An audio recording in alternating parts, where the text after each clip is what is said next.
Here it is, the 64 gigabyte Oculus Go. This is not an unboxing channel, so if you only happen to see this video and you haven't watched any of my other stuff, that's not what this channel's about. You're gonna wind up really confused if you sub expecting more unboxings. But I've been wanting this for a while.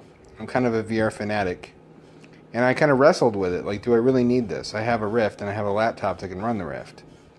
But for situations where I can't move around a lot, like in an airplane seat or in a parked car or something, like, this is just about perfect. This is an introvert's wet dream where you can just kind of pull something down over your face and block out the rest of the world and be surrounded by your favorite stuff.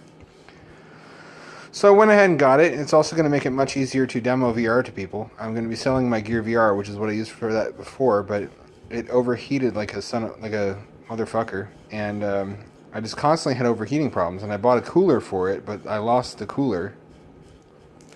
So eventually I just said, fuck it, I should just get the Oculus Go. It doesn't have the overheating problems. I don't have to slot my phone into it. I don't have to unlock my phone before I slot it in. Because if you don't do that, then when you put your phone in there, there's a robot lady voice that's like, please unlock your phone before using Gear VR.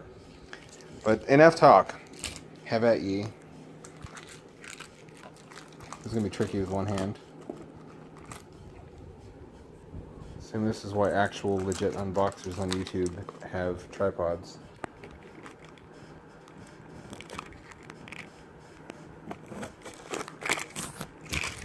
Okay, there we go. I've made a dent in it. That should be enough. My cat might wander into frame. She doesn't respect my space or autonomy or possessions. She's not really a pet. She's like a hobo who lives here. I guess she's not homeless. She's like a grumpy roommate. She just kind of does whatever, and sometimes she wants affection from me, and that's most of why I feed her. Which is weird, because she's actually pretty needy as far as a cat goes, from what other cat owners tell me. And I attribute that to the fact that I adopted her, I want to say, not through any, bureaucratic legal means, but as in I bought her from a homeless couple when she was a little tiny kitten and her eyes were not open yet. I'm sure this black screen is riveting. This is really resisting being opened. There we go. Here's the unit. Unit. Penis. Some nice foam in here. Oculus has always done a good job of packaging since the original Rift, which came in really impressive magnetically sealing packaging they still use as a transport case to this day. Here's the kind of shitty gyro remote. This replaces the Gear VR motion controller, which I'm glad, as a dedicated unit, this thing shouldn't have much trouble syncing with this and just staying synced automatically. The other one constantly had trouble with that because it was an add-on. That's the real appeal of this thing, is it takes all the janky shit from Gear VR, which is kind of a Frankensteinian solution, and just bakes it all into a single unit. So that you don't have those kinds of problems and everything's just as streamlined and easy as it could possibly be. Here's one of the shitty things. Look at this. Grab your smartphone. You need a smartphone in order to set this thing up just the first time. For some reason. Just the first time you set it up, you need to have a smartphone and run the companion app.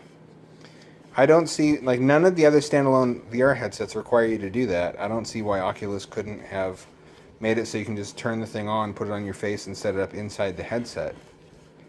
Over here, presumably, is going to be cables and things. What is this? This is a replacement facial interface of some kind.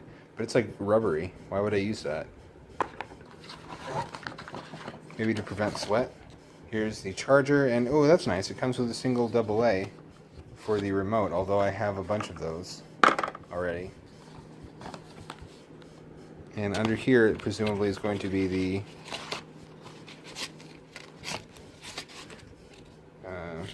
oh, it's a little packet of booklets that I'm not going to read. Shit they had to include for legal reasons that I have no interest in reading. They have this micro USB cable, but the weird thing is that Type-C? No, that's not Type-C. That is not a Type-C cable. Isn't the port on this Type-C? No, I take it back. It's not a Type-C port. I was kind of worried about that. I was kind of worried. I have a couple of regular USB to Type-C cables and adapters, so that wasn't going to be a problem. But I've just been feeling a little bit of anxiety over all the gadgets these days switching over to Type-C, because all my shit's regular USB, and I've got a bunch of power banks and other expensive stuff based around USB, and the whole idea was that USB was going to last forever. Now we've got a new version of it already. Oh, nice little plastic too. Because, you know, you really care if your USB charger stays pretty. Anyway, that's the Oculus Go. Let's take a quick look at the lenses. Not great lighting in here. Didn't think about that. They look a little bit different from the Rift lenses. They're Fresnel. They are Fresnel, but they have like a plastic guard around them. I'm going to assume that's so that they're removable.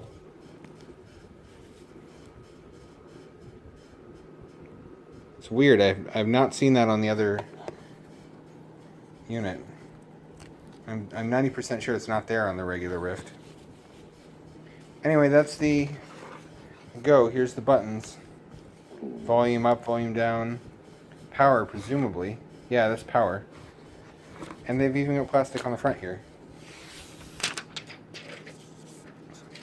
So part of justifying this to myself was the price. I got the 64 gig, and I really didn't even want to spend that much to begin with. I didn't even want to spend $200, but I'm like, if I'm going to get this at all, I should get the big one because it's going to fill up fast, and I've got a lot of Gear VR content that I've bought over the years. And that's also my rationale for buying one of these, even knowing that Santa Cruz is coming, because Santa Cruz is not going to work with the Gear VR content that's not designed around motion controls. It's going to have its own content. So I'm still going to want a dedicated device that'll run all the old content for Gear VR that I bought and love and will continue to love. And this will still be sitting on a shelf for when I want to play that stuff. It'd be nice if buying the Gear VR version also got you versions for other platforms. That would solve that problem, but since they don't do that, having a Go standing by to play that is a pretty good solution. It's also, if you think about it, it's the real-life Virtual Boy.